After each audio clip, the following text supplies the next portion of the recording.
this is what is on my iPhone 13 mini as a college student.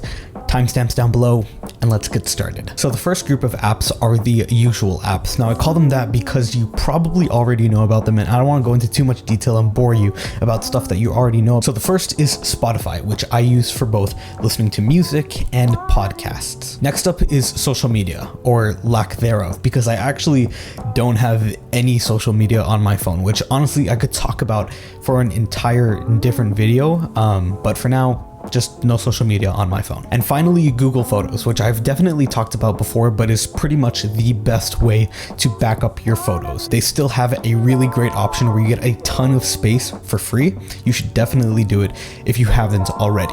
Now into the actual apps that I use pretty much on a daily basis. So the first app is Todoist. Now I use this to pretty much manage everything, just write stuff down and organize.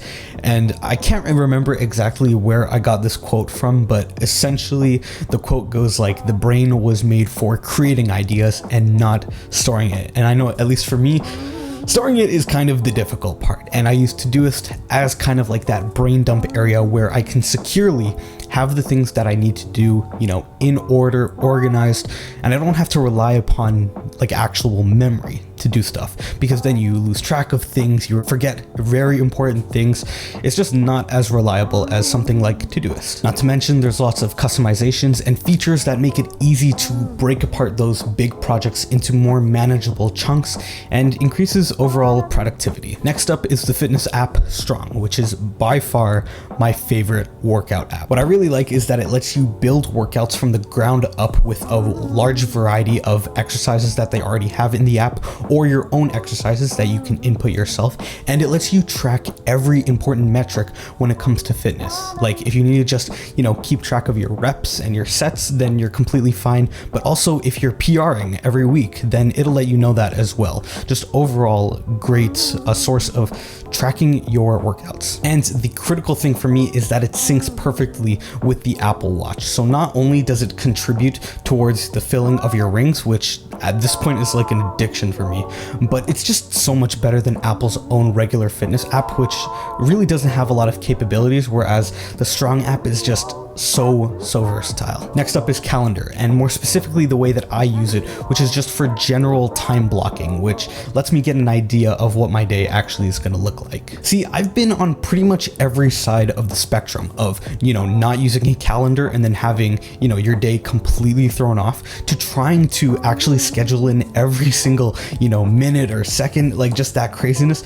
Life doesn't work out like that, and stuff is going to come in the way, and it's just that middle ground of like, just general scheduling that really makes it that much more effective. And something new that I've started doing with this new school semester is I've started inputting just deadlines, so that when I'm getting a general overview of what my week is going to look like, I can see those deadlines that are coming up. And if I have a midterm that's on Friday, I can see that in advance and prepare well ahead. Obviously, you guys all know what a calendar is, but I specifically use the Apple Calendar because, when you look at all of them, like all the different variations, they pretty much all have the same features. There's not much difference, and the fact that the Apple Calendar is obviously made by Apple just means that it integrates with the ecosystem way better, which is why I choose it. Next up is MyLearningSpace, and pretty much everything that is related to my university life has to go through this app. I can quickly access notes or information that is posted by profs, or even see deadlines and assessments that are coming up on a per class basis. It's pretty awesome. It is essential for staying on top of the many different university things that are always going on, the different things that are coming in and out, and pretty much is the equivalent of, Google Classroom or whatever your school uses, but just having, whatever you guys use on your device is just that much more useful. Definitely download it, whatever it is. Next up is a bit of a newer addition, and that is Wealthsimple Trade. Recently, I have been getting into investing and building a portfolio and all that kind of stuff, and Wealthsimple is just the easiest way that I can do it right now with the knowledge that I have, which is pretty limited because I honestly have no clue what I'm doing half the time. I'm figuring it out as I go, and honestly, the entire point of it is to just build financial literacy and continually learn more as, I throw money into it.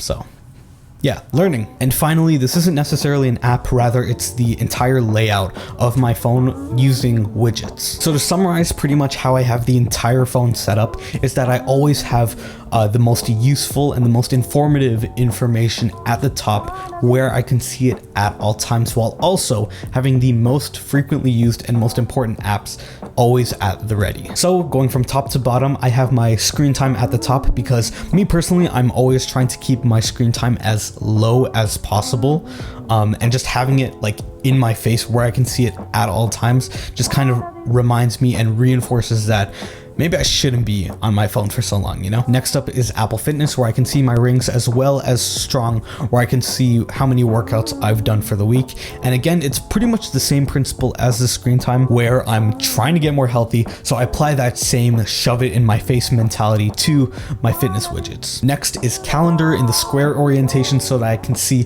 what's coming up next, and right beside that is my most frequently used apps. So there you can see MyFitnessPal, which I use for tracking food, as well as some of the other apps that I talked about in this video. And yes, Pokemon Go is the only video game that I have on my phone.